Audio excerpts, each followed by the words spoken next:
حضرت عمر رضی اللہ تعالیٰ عنہ کی تاریخ شہادت پر اعتراض کیا جاتا ہے کہ آپ کی یکم محرم تاریخ شہادت نہیں ہے بلکہ آپ کی شہادت ذی الحجہ کے آخر میں ہوئی ہے۔ یہ آج کل بہت شد و مات سے اعتراض کیا جا رہا ہے، اس کو اچھی طرح سمجھ لیں۔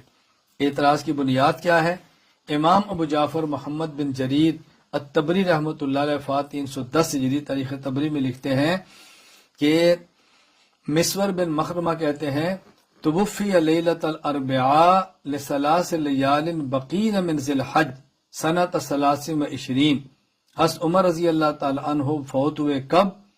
بدھ کی رات تھی اور ابھی 3 راتیں باقی تھیں ذی الحج کا مہینہ گزر میں اور 23 ہجری تھا۔ اس کا معنی یہ ہے اگر ذی الحج 30 کا تھا تو یہ 27 کی تھی، اگر وہ 29 کا تھا تو یہ 26 تاریخ تھی۔ یہ کہتے ہیں 26 یا 27 ذی الحج کو فوت ہوئے ہیں، یکم محرم کو نہیں۔ یہ اعتراض ہے، جواب اچھی طرح سمجھ لیں۔ حضرت عمر رضی اللہ تعالیٰ عنہ کی ایک ہے زخمی ہونے کی تاریخ اور ایک ہے شہادت کی تاریخ۔ آپ کی زخمی ہونے کی تاریخ تو ذی الحجہ کے 3 دن باقی تھے تو وہ تھی، اگر ذی الحجہ 30 کا تو وہ 27، اگر ذی الحجہ 29 کا تو وہ 26۔ یہ زخمی ہونے کی تاریخ ہے۔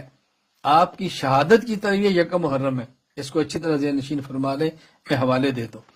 امام ابو جعفر محمد بن جریر طبری رحمۃ اللہ وفات 310 ہجری اسی روایت کے بعد دوسرا قول نقل کرتے ہیں، فرماتے ہیں قیلا ان وفاتہ کانت فی غرۃ المحرم سنۃ 24۔ یہ بھی ہے کہ حضرت عمر کی جو وفات تھی وہ یکم محرم سن 24 ہجری کو تھی، اچھی طرح ذہن میں رکھ لیں۔ آخر فرماتے ہیں توئن عمر یوم الاربعاء لاربع لیال بقین من الحجہ سنۃ 23 ودفن یوم الاحد صباح ہلال المحرم۔ حضرت عمر یہ 26 یا 27 ذی الحج کو زخمی ہوئے اور آپ یکم محرم کو دفن ہوئے۔ یہ یاد رکھنا، عام طور پر تاریخ میں تاریخ کو یوم دفن کہہ دیا جاتا ہے، یوم وفات کو یوم دفن بھی کہہ دیا جاتا ہے۔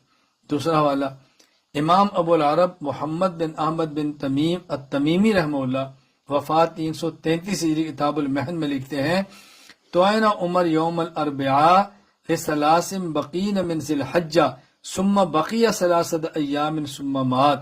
حضرت عمر رضی اللہ تعالیٰ عنہ ذی الحجہ میں 3 دن باقی تھے کہ زخمی ہوئے اور پھر 3 دن بعد آپ دنیا سے رخصت ہوئے، یعنی یکم محرم کو۔ نمبر 3 حافظ ابو القاسم علی بن ابو محمد بن ہیبت اللہ المعروف بن اساکر رحمہ اللہ وفات 571 ہجری تاریخ دمشق میں لکھتے ہیں کہ توئن للیال بقین